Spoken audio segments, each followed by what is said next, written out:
Broadcast is now starting. All attendees are in listen-only mode. Hello, welcome to Special Library Association's 2018 Competitive Intelligence webinar series. We have a great year lined up for you with a webinar every month focusing on the art and the business of competitive intelligence. My name is Elizabeth Lamoureux, CID member and your webinar host. Today's topic, how to satisfy research projects, a lesson from the Muppets. Before introducing today's guest speaker, Phil Britton, I would like to thank our sponsor, Aurora WDC, for their continuing financial support, along with providing the technology platform for this webinar. Aurora WDC is the organizer and host of the annual Reconverge G2 Intelligence Leadership Symposium, happening April 24th and 25th, 2018, in Madison, Wisconsin. We will provide Reconverge G2 details toward the end of this webinar, along with a fantastic door prize for everybody listening today. And please just notice that we have some housekeeping details posted in the chat window. And now I would like to introduce you to our very special CI guest today, Phil Britton. Having attended Phil's presentations, I can say firsthand, he brings smiles and creates laugh-out-loud experiences to his audience. Phil makes learning fun. An award-winning speaker and competitive intelligence presenter for over 10 years, Phil is more than just a good time. As Ulta Beauty's Strategy and Competitive Intelligence Insights Manager, he has in addition 25 years of experience in the retail industry and continues to be a leader within the business intelligence community, so we thank him. And now, how to satisfy research projects, lessons from the Muppets, your guest, Phil Britton. Thanks, Liz. Hello and welcome to everybody. I'd like to take a moment to give a little background on this presentation and why we're doing what we're doing here. Let me tell you a bit about the Muppets. So I have been learning from the Muppets in one way, shape, or form for the past 40 years. It's a great way to learn and yet keep things entertaining at the same time. And I appreciate and hope that that with this opportunity, I can both inform and entertain. With that, this is going to be a pretty straightforward, basic webinar. It's going to be market research 101, if you will. Perhaps the ABCs of market research might be more important or more accurate given the nature of the topic. This is a presentation I did a couple of years ago in Philadelphia. I did each slide in 20 seconds. I'm going to take a little bit more time today and take a breath between slides and hopefully give you a little background on what's going on. So, how to satisfy research projects. Let's start. Before you start, you actually need to know your landscape. You need to have a really good idea of where you sit in the industry. Are you an expert? Are there people in your company who can be experts? Do you need to find one? Because of this, you need to be probably pretty wide. You have a pretty wide scope of what's going on. You don't necessarily need to be very deep on any one topic, but you probably need to be a little more intelligent on topics than the rest of your company.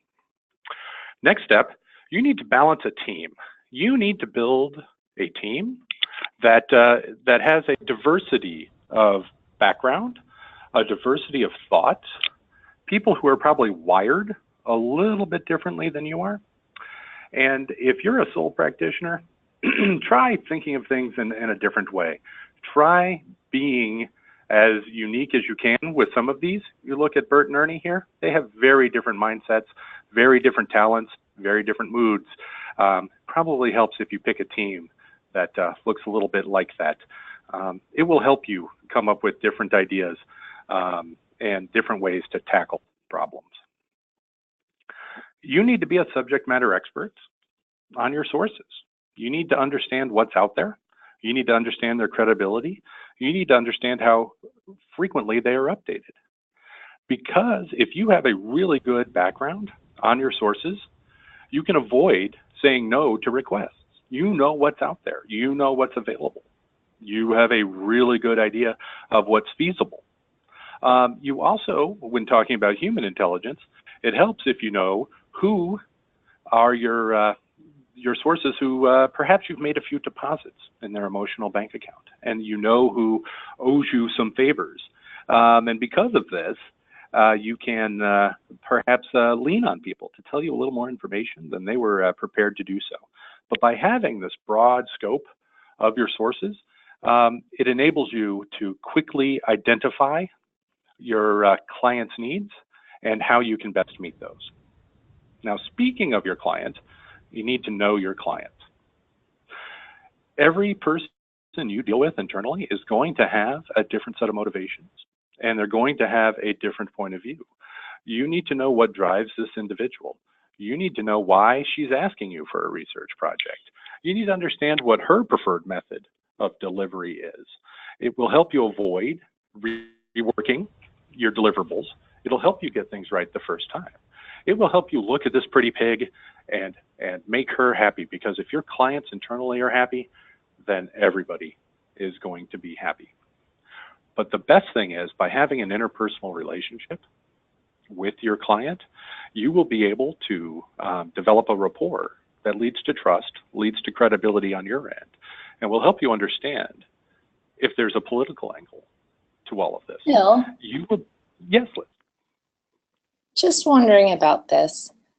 So do you usually conduct or ask the person for time for maybe a needs assessment interview, one-on-one, where you can, so it's not so cryptic? Sometimes others will send messages wanting information, and you need more information than just what they send. So how do you typically work that? That's a great question. And the more time you can spend with your client, it does multiple things. It does get to a better understanding of the request, and we'll get into this down the road. But it also elevates you to the role of trusted partner, confidant, advisor, consigliere. It gets you into that inner circle where you're not just a stick fetcher, as a friend of mine likes to say. You're not just answering requests and throwing them back over the fence, so to speak. It helps you have a seat at the table, if you will. So absolutely, the more face time you can get, the better your end result will most likely be. Thank you. And it also helps you understand the motivations behind the request. So is there a political angle? So looking at Sam, the American Eagle here, his heart is in the right place, his brain always isn't. Understanding the motivation, understanding what Sam here wants is critical, because sometimes there's a political angle involved. And you need to know, is this the right thing for the firm, or is this the right thing for your client? You need to be aware of the politics in your company, but my advice, try not to get involved in them.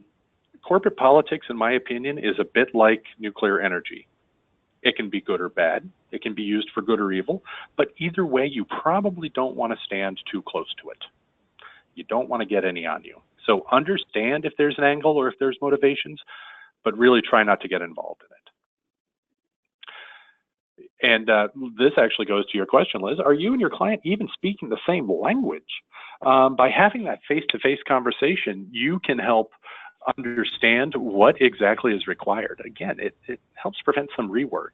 It helps prevent the need to go back and redo something. Or if you've commissioned research, it helps prevent the need to pay for additional rework, which both delays your deliverable and sometimes keeps you from actually meeting your target.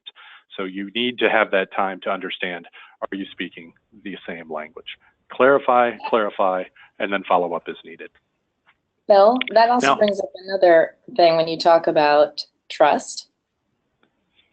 Do you ever form some kind of an NDA where they understand that what you say and what you do is going to be communicated to the people that your client wants and not beyond that or anything? Is there ever a disclosure agreement at all? For me personally, generally not internally. With most of my clients, they're internal. We work for the same company, so there's an understanding there, but also there's an understanding not to speak too loudly about what you're researching and why. Projects have various degrees of confidentiality.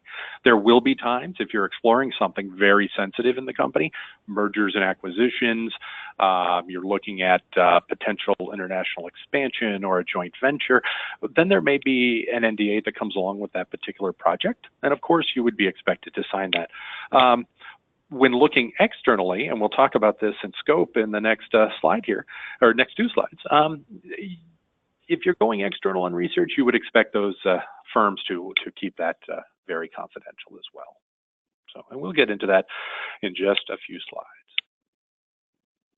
And how I usually do this, I use a checklist. I'd love to think that I could keep everything inside my head. I can't. So I generally have a scoping document, if you will, that helps me go down the list and helps me understand what is needed to handle any one particular project. It also enables you to be consistent and avoid your work being a series of one-off projects. It ensures that you can make your results searchable. Consistent formatting helps you reuse things. If you know Scooter here, he is very precise, shall we say. He gets very bent out of shape when things don't go the right way. And this checklist helps you take that under control, and it helps you ensure that nothing is left behind and no details are allowed to drop. Nothing will destroy your credibility more than if you allow some of those details to drop.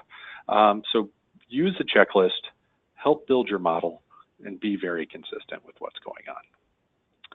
And I think this is getting a little bit to what you were talking about, Liz, with understanding your budget, your timing, your scope, understanding what's involved and what isn't. And as you go down your checklist, this can help you understand those things.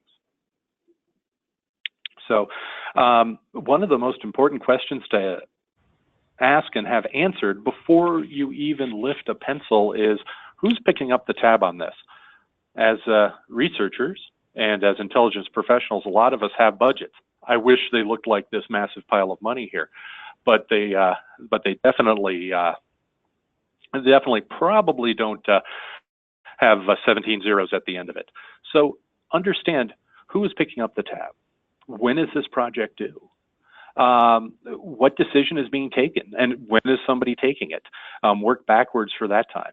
And you really want to make sure you understand what's in scope and what's out of scope, because if it's something out of scope, you may end up dipping into this pile of money here to answer questions that you don't need to answer. You may also wind up answering questions that have already been answered before and wasting valuable time and company resources. You really want to avoid those things. With that, when you're given a budget, you probably want to provide options within that budget, even if you know that your client is probably not going to pick the best or healthiest option for them. In this case, if your client's the big blue monster on the right here, he's going to pick the cookie. This is why you have to know your client and know what their motivations are, know what's driving them.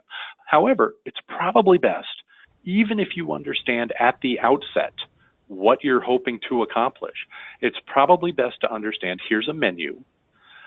Allow your client to choose from that menu, again, even if you already know what they're going to pick, because that illusion of choice can sometimes help with somebody who's very ego-driven, like Cookie Monster, who uses me a lot when talking.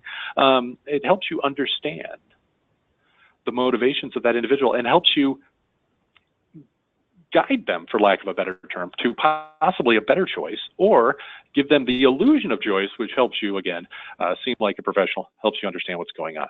Also, ensure that there's enough funding available to get to a comfortable decision point. From that, you want to develop a plan. The Fraggles here, the doozers, they work, they're happy to be busy. Red, on the other hand, is a little more flippant. You have to find the line between the two of them. So when you develop your plan, it's usually best to use your checklist. Understand what you need to accomplish. Use the scoping documents that are available to you. You're going to work backwards from when it's due, and it's always wise to give yourself a cushion, because if you look at the doozers here, they are pretty organized, and they know how to how to build something and how to make it work. Others, on the other hand, may not have that diligence. You need to account for that, and that's why having a cushion is really important. In my world, we sell fun, we sell beauty, we sell things that are exciting. We want to keep the red fraggle approach and keep things fun. At the same day, we're still here to accomplish something, and we're here to make money for our shareholders. So it's important that your plan takes all of those into account. So then you can conduct your, yes, Liz. Yeah, sorry about that. When you say scoping document, your checklist, which we all, I guess, have our own outlines for using.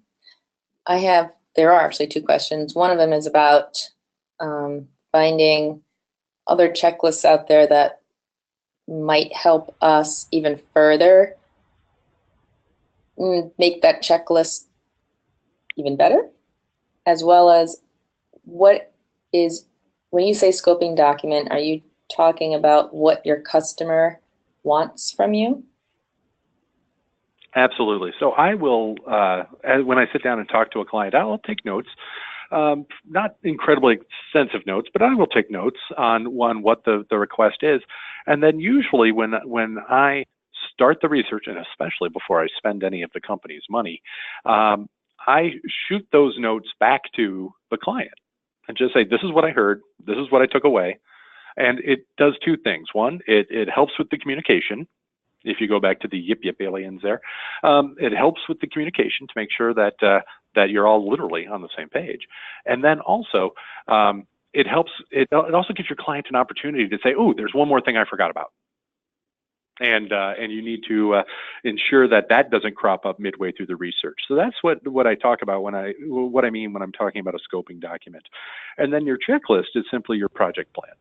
Not all of us out there are PMOs. In fact, I'm not. I am much more flippant. I'm much more fly by the seat of my pants sort of individual when it comes to market research. Now, when you go back to Bert and Ernie and building a balanced team, I found I work really well with somebody who has that project management gene that I'm lacking.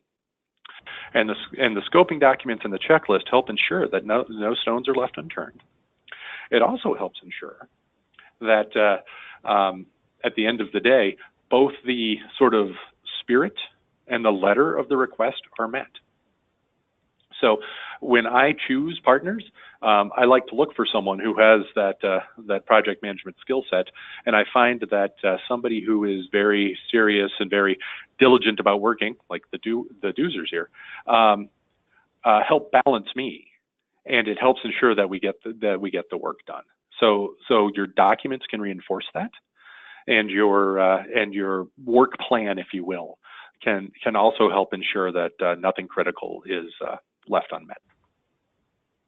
And if you don't have a team and you are literally an independent, what advice would you have? If you're a sole practitioner, you've got to find a way to be all end all. What I've done in the past, however, is I have found friends of the competitive intelligence team. I have found individuals for whom they either have a natural curiosity about what's going on, or they're part of the larger team to which my team rolls up, and I've asked those people to help me out. Now, I'm not going to be able to ask them to be a project manager for me, but I've asked them to help sort of balance me out, and we'll sometimes ask them how to tackle a particular project. And it helps me. But at the end of the day, if you as a competitive intelligence practitioner are not capable of putting something together and putting a bow on it with a bit of analysis and a couple of recommendations, you might need to find a way to build those skills. And that's probably going to be up to the individuals. And I have a quick question here. What does PMO stand for? In my companies, it's been Project Management Office, but basically these are the enterprise specialists who sometimes it's by department, sometimes it's an overarching group coupled with change management who help project manage any particular project, however big or small. In my experience, they tend to be some of the larger, like I said, enterprise level individuals are coming out of the PMO group. However, I've had teams where there is a project manager just for the team of 10 of us because there were so many different either research projects or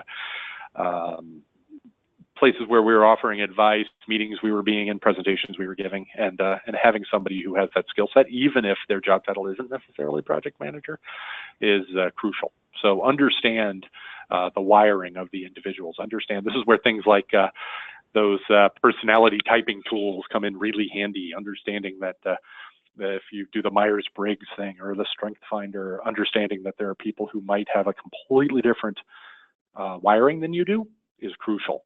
A diversity of background with broad experiences are great. Diversity of experiences, awesome, but also a diversity of wiring. I can't stress that one enough. Find somebody who thinks differently than you do. Thank you. Absolutely. All right, now it's time to actually conduct your research. Here we are on slide 27, and we finally get to the part where you do your job. This is the part where we have we're probably most of us, if we're in competitive intelligence, if we are researchers, if we are market researchers, we're knowledge management pros. This is probably the part where most of us get energized. We think this is our job, is just this part, and probably most of us would want to spend most of our time here learning. Reading is fundamental, as they say. But it's not the whole job. Everything that took us to get to this point is why we have a job. This is the what we do. And the what is great, but the what is not the only thing. So conduct your research, understand what's going on out there, and then be prepared to start putting it all together. And with that, it's time to consult the experts. If you have a 900-year-old friend who's seen it all and done it all, this is a great person to contact. The wonderful thing about experts are they have deep subject matter expertise. That's your SME, your subject matter expert. They can give you solid answers. They can help you take a step back and see the entire swamp, not just the individual trees. And they're also great to help you bounce ideas off of these people. What do you think about this? In your experience, what would happen here? It's possible that you will come up with an idea or a hypothesis, and then you bounce it off your subject matter expert, and you may get a cryptic response back, but you bounce your hypothesis off of your Yoda. Find your Yoda, and they can tell you if you're smoking crack or you're on the right track, and that's an important difference to understand.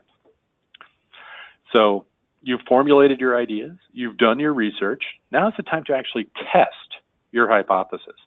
I believe our competitors or our consumers are doing this. Well, you know what? Use a hypothesize, test, verify methodology. Here's my idea. I'm going to test it. I'm going to see if it holds up. And if it does hold up, great. If it doesn't, you need to go back a step and rework your hypothesis to fit the facts that you've uncovered. You really need to try hard to avoid confirmation bias. You have your ideas, and there could be an entire, and I'm sure there have been, entire webinars devoted on confirmation bias. You need to be sure that there is nothing there that's skewing your point of view. And that is where your buddy Yoda comes in handy. Again, here's my idea. I see this data. What do you think? If you have somebody with whom you can buy a cup of coffee or bounce a couple of emails off of them, it will help you broaden your scope. This is crucial, back to your question, if you're a sole practitioner. Have those smart friends who can help you out. And then you may have to iterate and go through this process several times, but don't be afraid to test, which is easier to say if you're Dr. Bunsen Honeydew than it is if you're Beaker. Beaker tends to not like the tests, but you know what? Sometimes you got to plug it in and just see what happens. All right. And then as you go through the work, keep your customers in mind. And when I say customers, I mean both your company's end users, the people who are actually buying your product or your research or your whatever it is your company's selling, the people who are paying your salaries, keep them in mind, but also keep your internal clients in mind. Your customers always have choices. Whether it's your end customers at the end of the day, the users of your product, or whether it's the people paying your salary, they have choices. You can help illustrate how those all come to play, but by keeping this group of individuals, and sometimes it's multiple groups of individuals happy. You can ensure that everything goes swimmingly, which is handy if you're a bunch of frogs researching. Bill?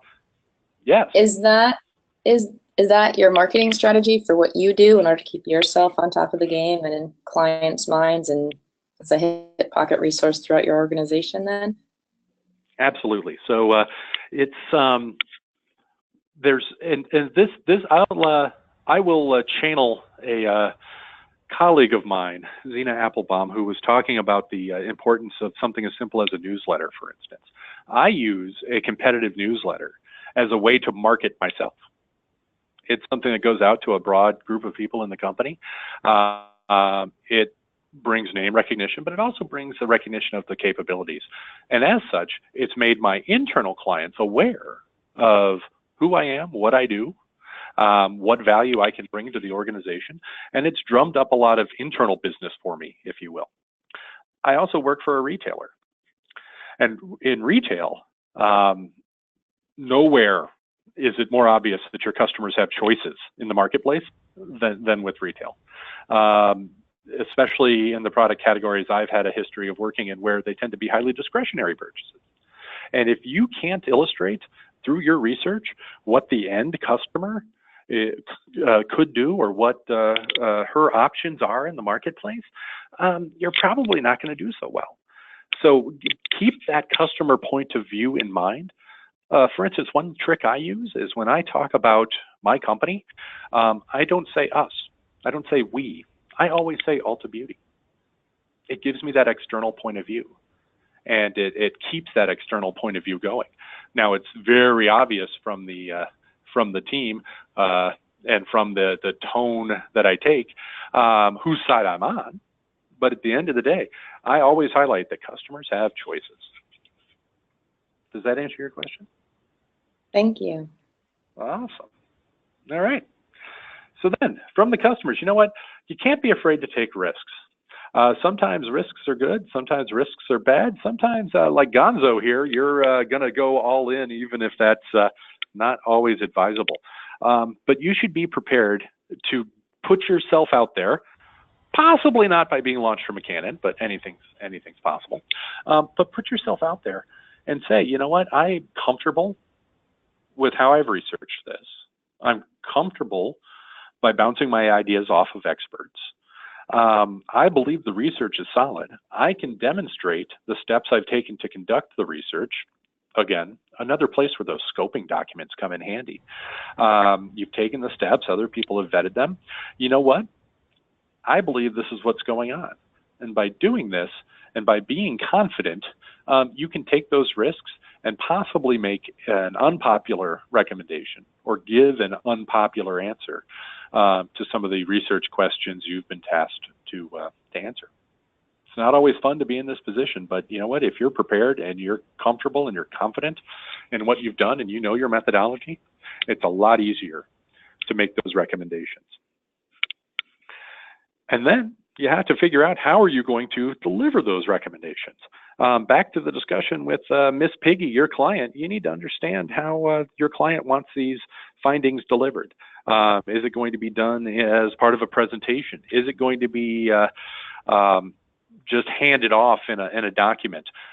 Either way, you better be prepared to explain what your hypothesis was, explain your methodology, explain your findings, and ensure that when you deliver the message, that it comes across that you've been very thorough, you've been very on purpose, you've been very mindful of all the different ways this could go.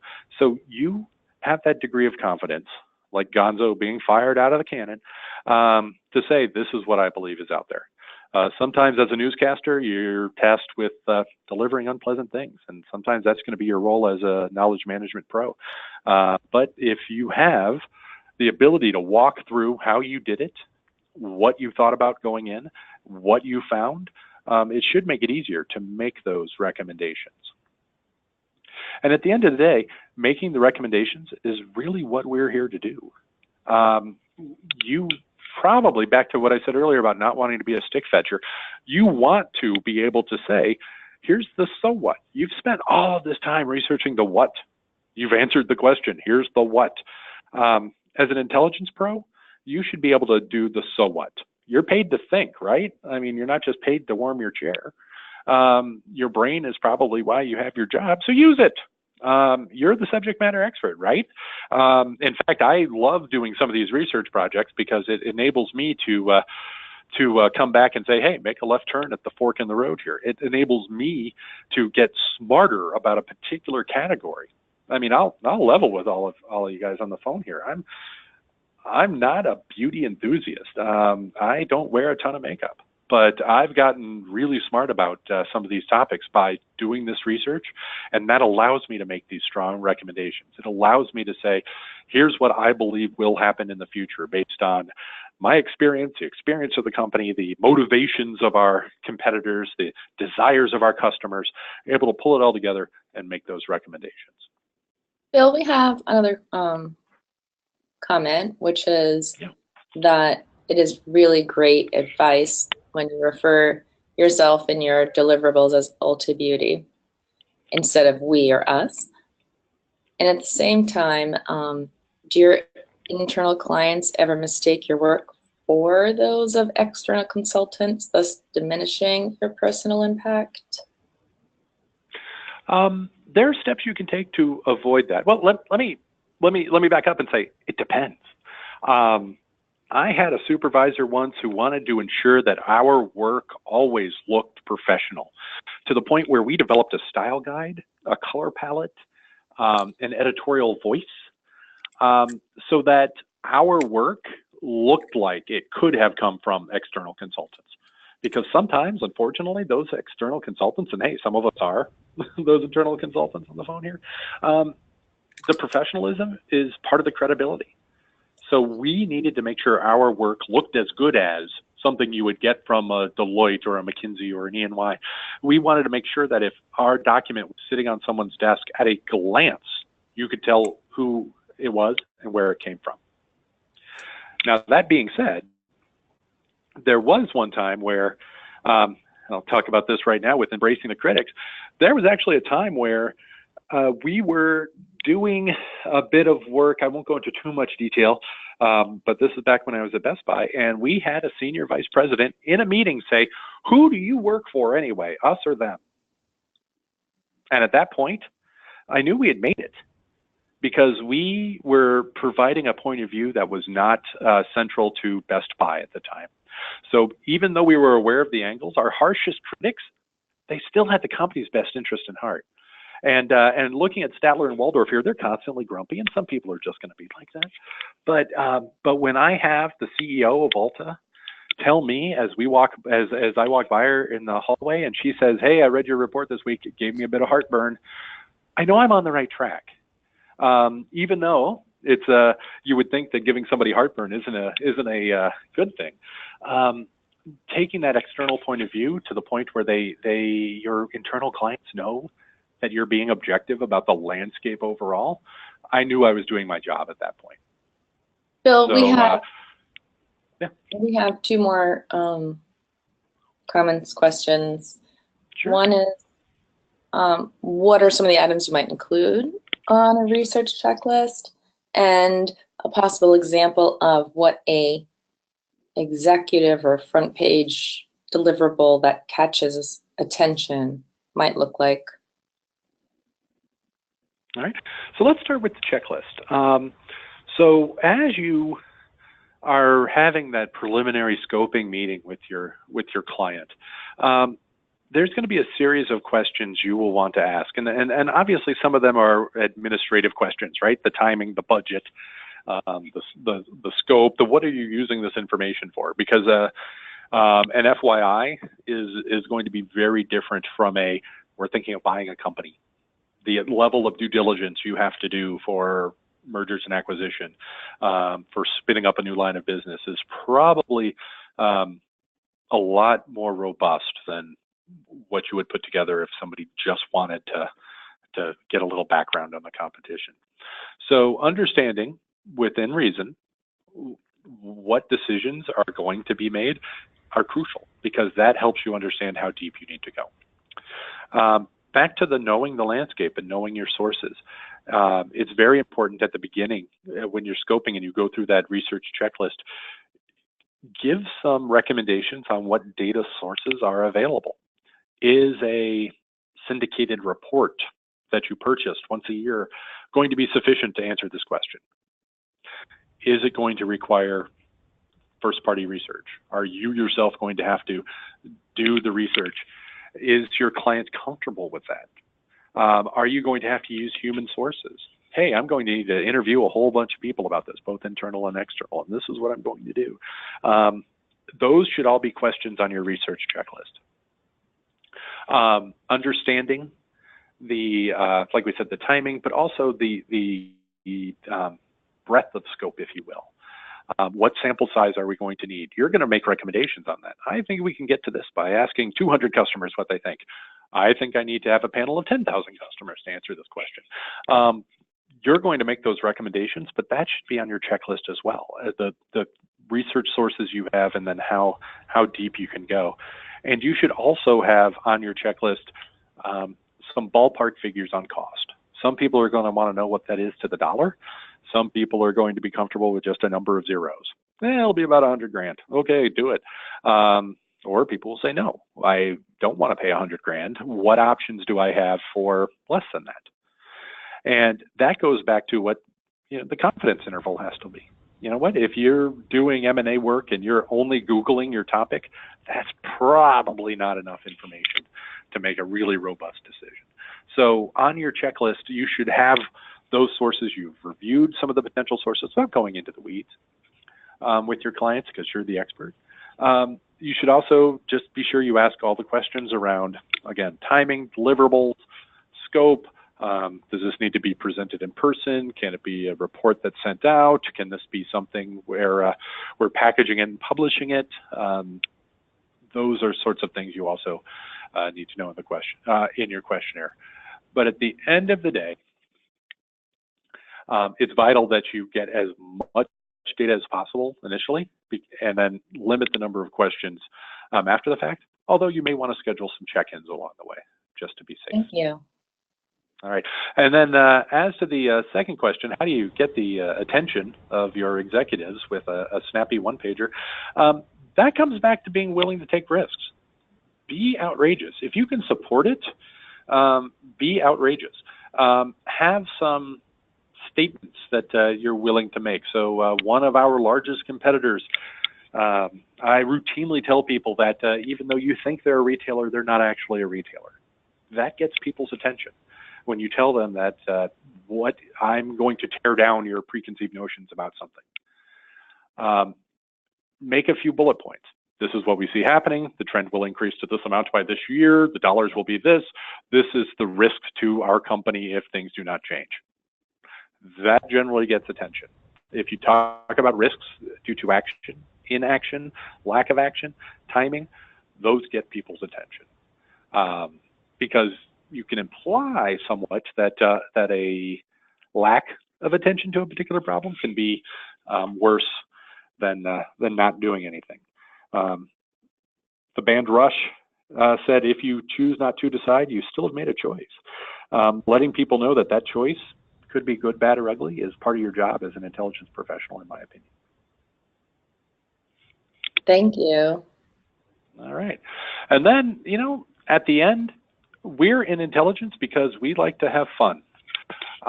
We are probably in it because it's part of learning. It's part of growing. We are knowledge enthusiasts. We are people who get energized by learning. And then you should be able to channel that into your work. And if you do that, you'll end up laughing, which is why I even brought all the Muppets and Jim Henson into it here, is because it should be fun. You should be able to enjoy your work. And if you don't enjoy learning, and you don't enjoy researching, and you don't enjoy running these projects from start to finish, then you know what? Maybe this just isn't for you.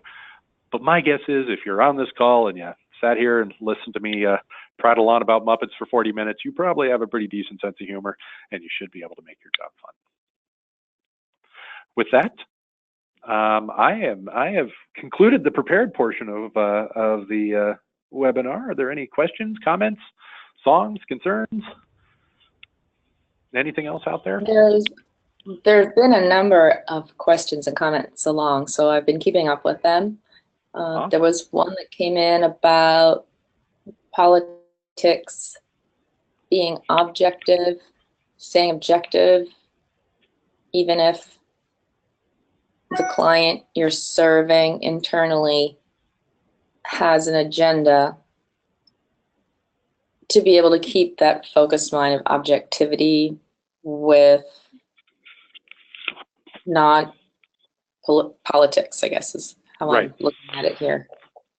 Right, and that comes back to keeping the customer in mind. If you can understand the political angle, if you can understand the motivations of the people who are perhaps bringing politics into it, or understand that your work can be used because one group wants to beat up another group within the company. Maybe there's a fierce internal rivalry. Maybe it's somebody who's just really aggressively pursuing that executive vice president title. You know what? You just need to be aware of what's going on.